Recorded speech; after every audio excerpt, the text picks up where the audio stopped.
우리나라의 예체능 재수생들한테 내가 늘 하고 싶은 말이, 사실은 남들이 다 말리는 길이 아무리 그래 글로 가면 위험하대, 진짜 너 그걸로 먹고 살기 힘들대, 야 너 그래서 나중에 못 되게 그거 집안에 빽 있어야 된다, 이런 얘기를 정말 많이 들으면서 살아왔을 텐데, 너희가 하고 있는 일이 상당히 인류의 삶에 품격을 높이는 일이라는 것만 잊지 않았으면 좋겠어. 안녕.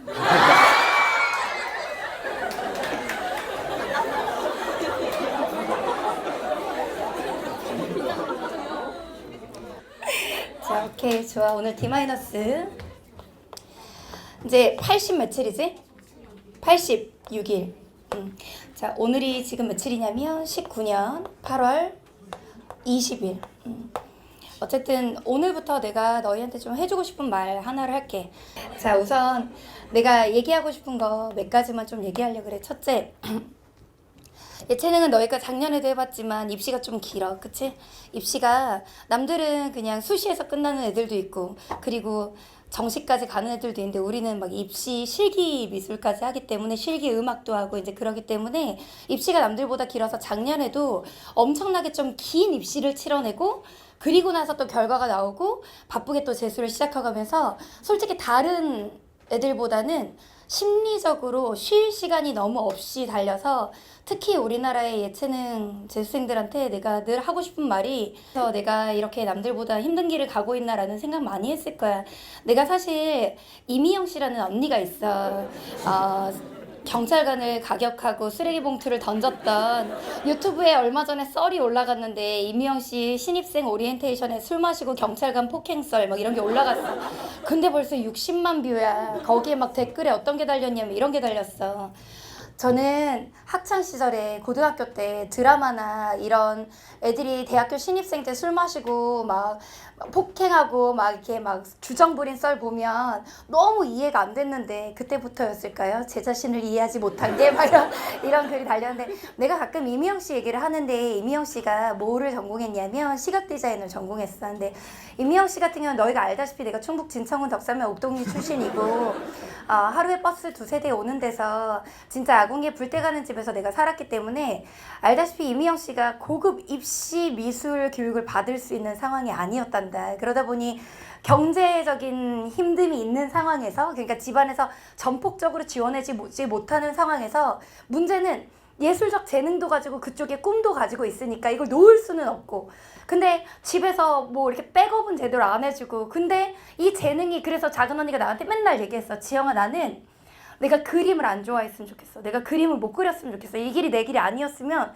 더 편안하고 순탄했을 것 같아 라는 얘기를 정말 많이 하는 언니를 내가 두었단 말이야. 근데 또 우리 집이 부유하지가 않잖아. 충북 진정은 덕산면 옥동리.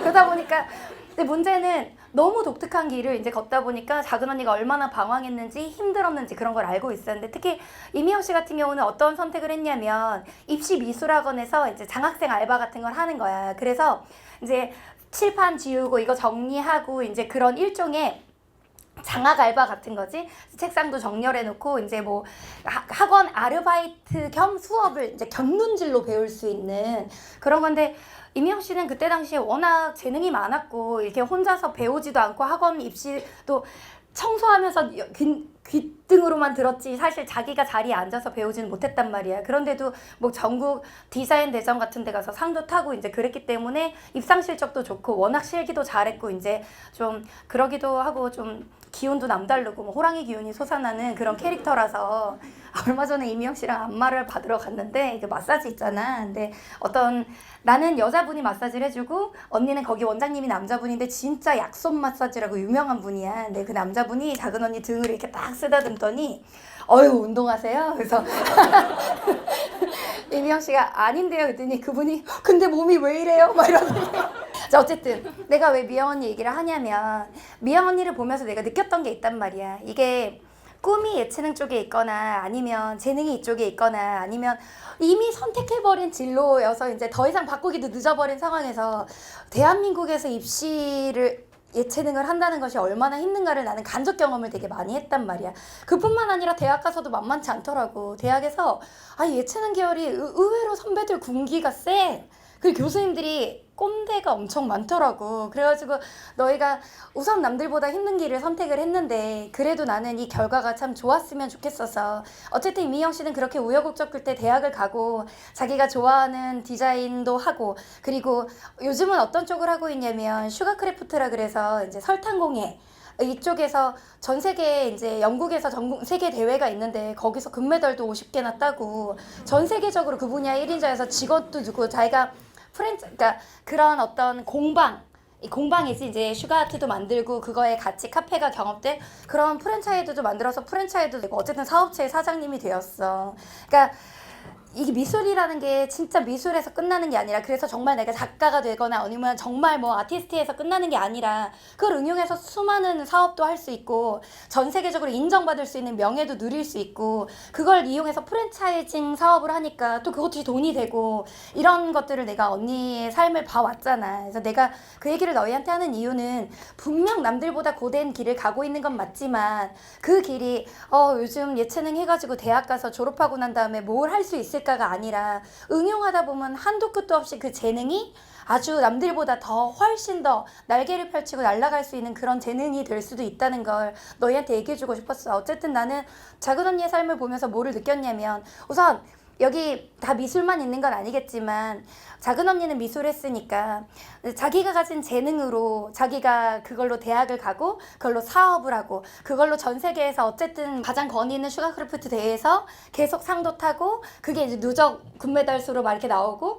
그래서 그 분야에서 되게 입지를 잡아가는 걸 보면서 어느 분야든 진짜 자기가 간절히 좋아하는 걸 밀고 갔을 때 그러니까 중간에 우여곡절도 많았어. 엄마가 미술하면 돈 많이 든다고 너 미대 갈 거면 대학 가지 말라 이러면서 작은 언니가 막 수능 며칠 남겨놓고 단식 투쟁했던 적도 있었단 말이야. 왜냐면 엄마가 미술을 반대하니까.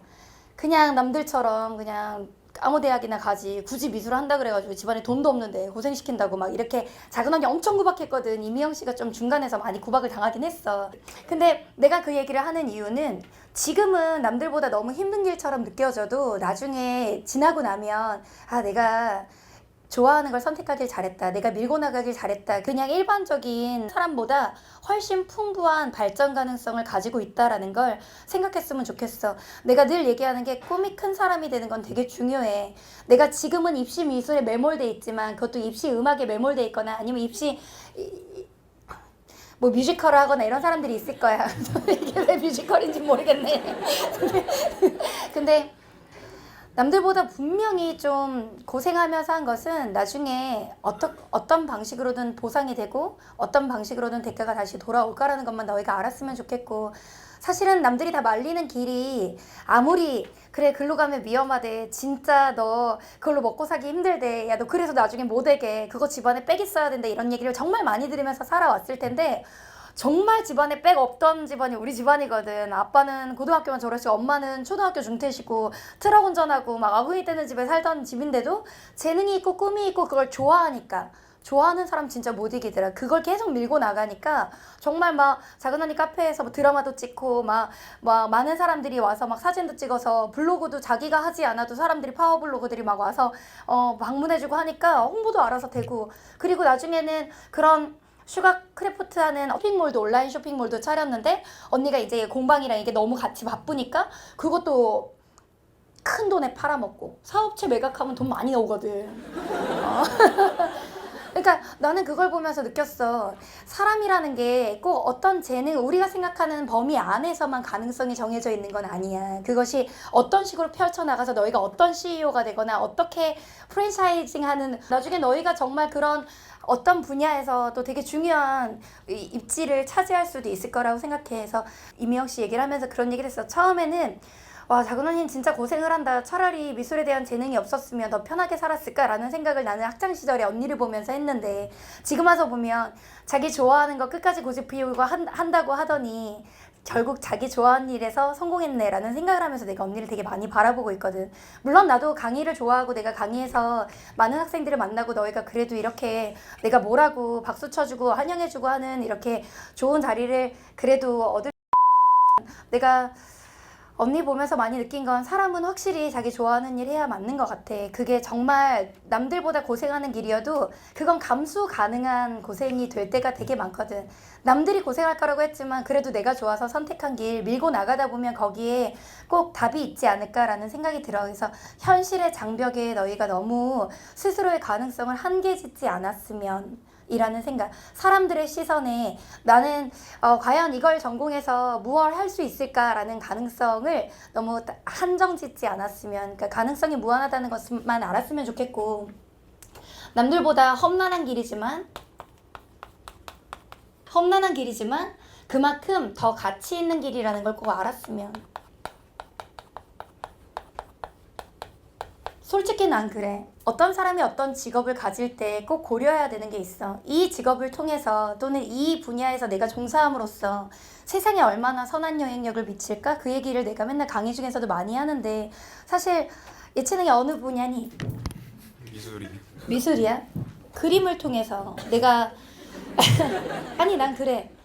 좋은 예술 작품이, 좋은 디자인이, 좋은 조형물이 정말 사람들에게 주는 감동과 나는 그렇거든. 내가 너희가 알고 있겠지만 강사이기도 하지만 나는 또 내가 우리 직원들을 먹여 살리는 하나의 회사의 사장 어디이기도 하고, 알고 있는 사람도 있겠지만 내가 뭐 수십억 원 규모의 건물도 이제 세팅도 하고 하면서 인테리어를 되게 많이 했거든. 근데 정말 훌륭한 미술 작품이나 정말 훌륭한 조각상 하나가 그 건물의 가치, 그 공간의 가치를 높여주는 걸 내가 너무 많이 봤어. 그러니까 정말 그 작품 하나로, 그 그림 하나로, 그 조형물 하나로, 금속공예 하나로 정말 그 자리의 품격이 달라지는 걸 내가 너무 많이 봤단 말이야. 그러니까 너희는 삶에 되게 수준 높은 가치와 품격을 더하는 분야에 있단 말이야. 그게 음악이어도 그렇고 또는 그게 미술이어도 그렇고 아니면 다른 장르여도 마찬가지인데, 너희가 하고 있는 일이 상당히 인류의 삶에 품격을 높이는 일이라는 것만 잊지 않았으면 좋겠어. 내가 이 얘기 많이 해. 나는 지금 회사 직원들이랑도 이제 여러 가지 분야의 일을 도와주는 사람들 있잖아. 그 사람들한테 항상 얘기해. 아이디어 물론 중요하다. 근데 그 아이디어를 어떤 것으로 포장하는지는 정말 중요하다. 내가 이를테면 우리 회사에 대해서 아니면 선생님의 강의에 대해서 홍보할 때 어떤 포장지를 가지고 우리의 진심을 전할지는 되게 중요하다. 이를테면 내가 세미나 같은 걸 하면 항상 뭐라고 얘기하냐면, 여기서 어떤 음악이 배경으로 깔릴 것인가, 여기서 어떤 플랜카드를 걸어놓을 것인가, 여기에 어떤 조형물과 꽃이 장식으로 사람들을 맞이할 것인가, 이 모든 것이 인간의 감성과 관련돼 있고 그 감성을 제대로 터치해야지만 이건 성공한 세미나, 성공한 행사, 성공한 창립총회가 된다. 내가 그런 얘기를 되게 많이 하거든. 그러니까 너희가 하고 있는 일이 어떤 인류의 삶에 되게 품격을 높이는 일이라는 거, 그리고 그게 상업에서도 인간의 감성에도 그뿐만 아니라 미래의 어떤 기획에도 상당히 중요한 포인트라는 걸 좀 알았으면 좋겠어. 나는 솔직히 말하면 내가 포스텝에서 교재를 만들고 그 교재 안에 디자인을 고르고 그 다음에 강의에서 어떤 페이지로 어떤 색감 구성으로 이제 나의 강의를 전할지 뭐 이런 것들, 아니면 내가 오늘 어떤 머리를 해서 어떤 옷을 입고 어떤 액세서리로 아이들을 만날지 할 때 항상 내가 얘기해. 내가 물론 선생님 나이가 얘들아 24살이잖아. 특히 처음에 인강 데뷔할 때는 강의만 잘하면 되지, 컨텐츠만 좋으면 되지, 교재가 컬러인 게 뭐가 중요하며, 내가 화장을 어떻게 하고 볼터치를 어떻게 하는 게 뭐가 중요해, 내가 머리를 이렇게 해서 내가 지금 연예인도 아니고 뭐하러 그래야 돼라고 생각을 했었어 처음에는. 근데 나중에는 어떤 생각이 들었냐면, 나는 강사가 해야 될 진짜 중요한 역할은 좋은 강의라는 것도 중요하지만 공부가 재밌게 만드는 것도 되게 중요한 거야. 그럼 어찌 보면 공부가 재밌으려면 정말 공부하기 싫은데, 진짜 오늘 공부하기 싫은데 포스트잇 다음 주에 이정 뭐 입은 거야 막 이렇게 하고 클릭해 보는 것도 나는 진짜 머리 이런 거 진짜 부담스럽다. 근데 다음엔 뭐 하고 나올까? 나는 그것이 인간에게 되게 중요하다고 생각해. 그렇게 치면 너희가 하는 일이 다 그런 분야들이라고 나는 생각하거든. 그러니까 너희가 정말 좋은 수업이 있어. 근데 이 선생님 정말 수업도 잘하시고 정말 좋은데 교재가 조금 흑백이고 그 선생님이 좀 투박해. 그것의 포장지의 세상은 여전히 많이 반응을 하고 그런 것이 프로페셔널과 전문성의 영역에 보이기도 하고. 그래서 나는 항상 애들한테 얘기하기를 너네 수능 끝나고 혹시 만점 받아서 조교 지원하면 나 의상 코디네이터 구하니까 그것 좀 도와줘라. 나 교재 디자이너 구하니까 그것 좀 도와줘라. 나 나중에 공식 홍보 팜플렛 만들어야 되는데 그런 거 디자인할 사람도 뽑을 거다. 나 유튜브에 한국인 대상 말고 외국인 대상으로 이런 영상을 제작해가지고 좀 알리고 싶은데 그런 거에 뭐가 필요해? 영상 그래픽 디자인 팀, 모션 그래픽 팀 필요하잖아. 근데 그거는 나의 재능으로는 못하거든. 그럼 뭐가 필요해? 너희와 같이 전공을 가진 사람들이 엄청난 인재들이 이제 많이 필요한 상황이란 말이야. 그래서 나는 내가 너희한테 이런 얘기를 하는 이유가 나는 사업을 하면서도 아니면 강의를 하면서도 아니면 운영을 하면서도 아니면 직원들과 회의할 때도 항상 뭘 얘기하냐면 어떤 그릇에 담길 것인가, 어떻게 포장될 것인가, 어떻게 전달될 것인가 해서 디자인이 제일 중요하다고 맨날 얘기하는 사람이야. 그래서 미영 언니도 맨날 이거 교재 디자인 좀 골라줘. 맨날 내가 애교 부리고 언니 나 이거 오늘 내가 똑같은 옷을 마음에 들면 색상을 5개씩 산단 말이야. 그래서 나 이거 오늘 노란색 입어, 하얀색 입어, 빨간색 입어 막 이렇게 얘기해. 그리고 막 나 이거 귀걸이 골랐는데 애들이 볼 때 너무 무거워 보일까? 막 이런 거. 애들이 너무 부담스럽겠지? 막 이런 거. 근데 어쨌든 얘기가 돌아갔지만 너희가 하는 일이 너희가 하고 있는 예술이 엄청나게 품격을 높이는 일이라는 거, 인류의 삶의 품격을 높이는 일이라는 거 잊지 않았으면 좋겠고, 두 번째는 나는 사람이 큰 사람이 되었으면 좋겠어. 작년 강의에서도 몇 번 언급을 했는데 너희는 분명히 고민이 있을 거야. 지금이야 대학 입시 때문에 무얼 할까, 어느 대학에 갈까, 실기는 어떻게 되며, 내가 지금 작년 내신이 이랬으니까 올해 수시는 어떻게 하고 어떻게 정시는 어떻게 하고 어느 대학 실기를 준비하고, 작년에 실기 시험에 이런 재료로 이런 주제로 나왔는데 작년에 어떻게 그렸으면 붙었을까, 어떻게 표현했으면 붙었을까, 어떻게 노래를 불렀으면 괜찮았을까, 막 이런 되게 고민을 많이 하잖아. 근데 나는 결국은 너희가 이제 80여일이 지나면 수능은 어쨌든 끝이 날 거고, 그리고 그 다음 입시에 시스템을 또 한 2달 정도 겪어야지 너희가. 그치? 11월, 12월, 1월 초면 마무리되니? 거의 대부분? 1월 말까지 화이팅.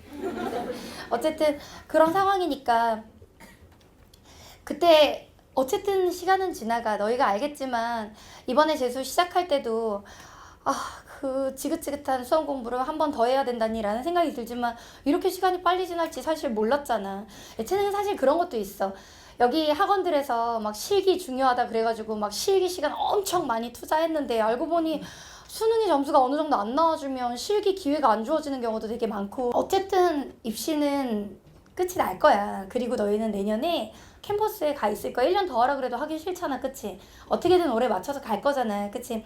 이제 가고 나면 아마 너희는 또 그 다음 단계를 고민하게 되겠지? 나는 이제 대학은 들어왔고, 너희가 분명히 수능 끝나면 어떤 사람도 있을 거냐면 내가 하는 스케치로, 레싱으로, 아니면 내가 하는 이 보컬로 크리에이터가 한번 해볼까? 라는 고민을 하는 사람들이 요즘 워낙 유튜브가 워낙 이제 인기를 끄니까 그런 사람도 있을 거고, 실제 서울대 음대생은 이 노래를 한 번 듣고 어떻게 연주할까? 뭐 이러면서 지금 가장 리스트는 놈이라던데 리스트 노래를 애들이 실제 음대생은 어떻게 연주할까? 뭐 그런 거. 그거 막 보다가 와, 한국의 음대생들이 이렇게 잘 쳐? 그러면 진짜 잘 치는 조성진은 도대체 어떻게 해가지고 쇼팽 콩쿠르에서 우승하거지? 그래서 내가 어제 조성진을 1시간을 들었단 말이야. 근데 내가 이 얘기를 너희한테 하는 건 어쨌든 너희는 올해 입시가 끝나고 내년에 대학에 가 있을 거야. 대학에 가고 있으면 그 다음에 나는 무엇을 해야 될까? 학생으로서 어떤 것에 적응해서 어떤 알바를 구하고 어떤 작업들을 하고 어떤 작품들을 만들며 어떤 미래를 꿈꾸며 할까, 여러 가지를 고민하겠지만 내가 항상 큰 사람이 되라고 얘기한 건 변해가는 시류에 내가 어떻게 적응할 것인가 고민하는 건 절대 큰 사람이 아니라고 생각해. 엄밀히 말하면 내가 늘 얘기하는 자본주의 거대한 톱니바퀴의 부품으로 우리가 얼마짜리 인재인가, 이 사람의 연봉은 얼마로 책정되는가, 이 사람의 작품은 얼마인가, 이 사람의 노래는 얼마의 가치가 있나, 몇만 뷰가 나오나, 이런 숫자에만 매몰되는 삶은 말 그대로 진짜 고군분투하며 살아내는 삶이라고 나는 생각하거든. 근데 나는 조금 더 큰 사람은 내가 이 현실에 어떻게 적응할 것인가, 내가 이 현실에서 어떤 자리를 차지하게 될 것인가, 내가 어떤 가치로 평가받을 것인가, 이런 걸 고민하는 사람이 큰 사람이라고 생각하지 않아. 진짜 큰 사람은 어떻게 룰 브레이커가 될 것인가, 어떻게 이 세상을 판을 뒤집을 것인가, 어떻게 하면 내가 생각하는 비전이, 내가 생각하는 생각들이, 내가 꿈꾸는 것이, 내가 그리는 것들이, 내가 부르는 노래가, 내가 만드는 모습들이 이 세상을 쇼킹하게 바꿀 것인가. 나는 그 판을 깨는 사람, 틀을 새롭게 짜는 사람이 되는 게 큰 사람이라고 생각해. 페이팔의 창업자이기를 내가 작년 강의에도 얘기했는데, 유명한 페이팔이라고 해서 미국의 결제 시스템의 창업자가 그런 얘기를 해. 변화하는 세상에 내가 어떻게 적응할 것인가는 중요하지 않다. 내가 무슨 생각을 하는가가 인류의 미래에 지대한 영향을 미칠 것이다. 나는 그게 큰 사람의 생각이라고 생각해. 그러면 내가 무슨 생각을 하는가가 인류의 미래에 지대한 영향을 미칠 것이다. 내가 이걸 룰 브레이커라고 생각하는데,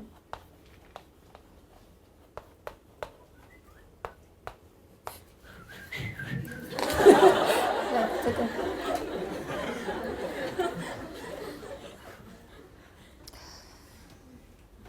예술도 그래. 내가 미술의 역사, 뭐 음악의 역사, 뭐 남은 스포츠의 역사에 대해서 뭐 많이 조예가 깊은 사람은 아니지만, 생각해보면 뭐 바로크에서 로코코가 넘어간다거나, 아니면 중세미술에서 근대미술로 넘어간다거나, 뭐 우리가 레오나르도 다빈치의 뭐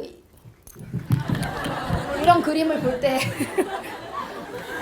너네 다 이해했잖아. 근데 그런 그림을 볼 때 우리가 그거에 대해서 평가하는 건, 중세까지는 그릴 수 없었던 인간의 신체에 대해서 말 그대로 표현해 놓으면서 룰 브레이커가 됐기 때문이라고 나는 생각하거든. 그러면 지금도 대세인 미술이 있고, 돈이 되는 미술이 있고, 뭐 돈이 되는 음악이 있고, 뭐 랩을 한다 그래도 하다못해 힙합도 주류와 비주류가 있잖아, 그치? 근데 뭐 체육을 한다 그래도 인기 전공이 있을 거고 비인기 전공이 있을 거고, 지금 여기서 내가 뭘 하면 가장 인기 있고 가장 대중의 지지를 받으며 가장 높은 가치를 평가받을까? 이걸로는 인류의 이름을 남기거나 인류의 큰 획을 변경하는 사람이 되지는 못할 거라고 나는 생각하는 거지. 어떻게 하면 인류의 미래에 지대한 영향을 미칠 정도의 룰 브레이커가 될까?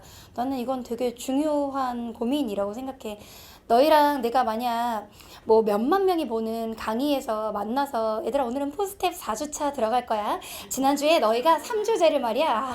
근데 이번 주제는 결코 만만치 않아. 몇 개 틀렸는지 한번 세볼래? 내가 이러면서 너희랑 강의하려고 지금 오늘 여기 찾아온 건 아니잖아. 우리가 여기서 이 공간에서 너희가 나를 기다려가면서 이렇게 만나서 내가 진짜 전해주고 싶은 건, 사실 눈을 직접 마주치고 정말 가까운 공간에서 전달하지 않으면 안 되는 말들이라고 나는 생각해. 나는 가끔 그런 생각을 해. 내가 10년 전에 찍었던 인강 중에, 내가 왜냐면 12년 전에 데뷔를 했어. 그러니까 24살이니까 12살 때 너무 어린 나이.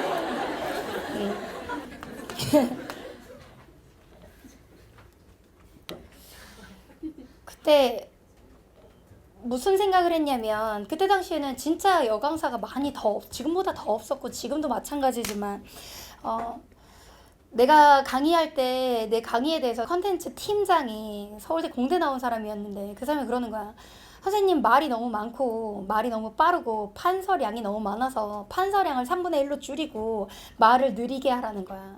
말이 너무 빨라서 애들이 딕션이 좋지 않으면 잘 알아듣지 못한대. 근데 내가 지금 이 속도로 말해도 애들은 1.5배속으로 들어. 너희는 지금 내가 말하는 속도가 취한 것처럼 들려. 얘들아 오늘 이걸 말해볼 건데 이렇게 말해야 되는데, 이정석이 왜 지영아 막 이렇게 말하는 것처럼 들려. 그러니까 내가 그때 말을 더 늦출 필요가 없었어. 그리고 내가 판서가 강점인데, 그러니까 나는 그때 왜 무슨 생각을 했냐면, 지금 시장의 대세에 따라가라고 그 컨텐츠 팀장 나한테 얘기한 거야. 그때 당시에 1타 강사들은 스토리텔링식 수업을 하고 필기량이 적고 말을 천천히 하면서 이해시켜가면서 강의를 했는데, 나는 전달하는 말의 양이 많고 필기량이 많고 말은 빠르고 하니까 그때는 사람들이 안 쓰던 컨텐츠였거든. 근데 그거를 내가 지금 1타를 똑같은 방식으로 따라해선 제가 못 이기지 않을까요? 그냥 전 시장에 없는 캐릭터가 될래요 라고 말했던 것이 지금은 또 나름대로의 하나의 입지를 차지했던 것처럼, 나는 너희가 지금 무엇이 인기가 있고 지금 무엇이 대세이며 지금 어떤 것이 높은 가치를 받는가 라는 생각을 너희가 하고 있는 분야에서 안 하는 게 더 맞는 것 같아. 하고 싶은 거 해. 끌리는 거 해. 그 영혼의 끌림이 느는 게 있어. 나는 사람들이 뭐 이 사람이 뭐 뭉크의 절규를 좋아하는데 나는 뭉크의 절규를 보면 너무 유령 같더라. 나는 그런 그림 별로더라. 라고 생각할 수도 있는 거고, 뭐 사람들이 리스트 천재라 그러는데 나는 리스트를 보면 정신만 없더라. 이럴 수도 있는 거고. 뭐 그러니까 내가 왜 그런 얘기를 하냐면, 지금 무엇이 대세인지는 너희 시대에는 또 다시 중요해지지 않을 거야. 예전에는 전국 수석이 어디를 갔냐면 문과는 철학과, 이과는 물리학과를 갔어. 지금 딱 백수되기 좋은 직업. 지금 문과 철학과에 나오면, 물론 철학을 너희가 뭐 예체능으로 대학을 진학해서 철학을 복수 전공하는 건 난 나름대로 멋있다고 생각해. 그리고 괜찮잖아. 근데 문제는 그때 당시에 전국 수석이 철학과를 갔잖아? 그럼 나와서 직장을, 지금 우리가 철학 전공한 사람이 그냥 순수 철학만 전공해가지고 복수 전공 같은 거 없는 상태에서 취업하려면 고대 그리스 아테네로 가야 돼. 그러니까 무슨 말이냐면 지금은 그게 대세가 아닌 거야. 그리고 나 때만 해도 의대를 붙은 애들이 의대를 왜 가 이러면서 서울대, 공대, 연대, 공대를 가는 애들이 있었어. 그게 무슨 말이냐면 지금은 의대랑 이제 공대를 붙으면 의사 돼야지 하는 사람들도 있잖아. 근데 요즘 벌써 의대를 포기하고 공대로 가는 애들이 다시 늘었대. 왜냐하면 벤처기업을 한다거나 IT 산업을 한다거나 그런 창업을 하기 위해서 5년, 10년마다 세상은 바뀌어. 예전에 대세였던 것들이 이제는 쩌리가 돼버리고 지금의 대세인 것들은 나중에 가면 쩌리가 될 거야. 예전에는 연예인들이 뭐가 인기였냐면 입술이 너무 얇아 보이면 안 예쁘다 그래서 서양 사람처럼 입술을 까디짓고 안젤리나 졸리 입술을 있지. 그런 입술로 성형을 했었어. 근데 지금은 입술 이렇게 까디집으면 너무 인상도 세 보이고 안 예쁘다고 생각해. 옛날에는 김연아 같은 눈은 쌍꺼풀 수술해야 예쁘다고 생각했어. 요즘 김연아 완전 엣지 있게 예쁘게 생겼잖아. 그러니까 세상의 모든 시류는 변해간단 말이야. 그러니까 예술도 마찬가지고 너희가 하고 있는 모든 분야든 아니면 그 다음 분야도 마찬가지인데 지금 대세를 맞춰가면 뭐든지 트렌드에 늦는 사람이 된다고. 획기적인 룰 브레이커가 되려면 사이코여야 돼. 똘끼 쩐다. 쟤는 남들이랑 너무 야 너 4차원이야 라는 얘기를 칭찬으로 들어야 돼. 야 너 진짜 노래 난해하다, 작품 난해하다, 칭찬이야. 고마워, 땡스. 나는 그래서 험난한 길을 걷는 건 가치 있는 길이다. 예술은 품격을 높이는 일이고 인간에게 아주 중요한 부분이고 산업에서도 매우 중요하고 인간의 삶에 있어서 아주 중요한 포인트가 될 거다. 그리고 큰 사람은 현실에 어떻게 적응해 갈 것인가, 나의 자리는 어디를 찾아갈 것인가, 나의 작품은, 나의 노래는 어떤 가치를 평가받을 것인가가 아니라 어떻게 하면 이 사회에서 룰 브레이커가 될 수 있을까를 생각하는 거라고 생각해. 작년에 내가 많이 아팠거든. 오늘 이렇게 만나서 진짜 반가워. 진짜. 너네가 혹시라도 나를 많이 반가워해주고 오늘 내가 해주는 얘기에 좀 도움이 되면 내가 수능 직전에 한 번 더 올게. 진짜?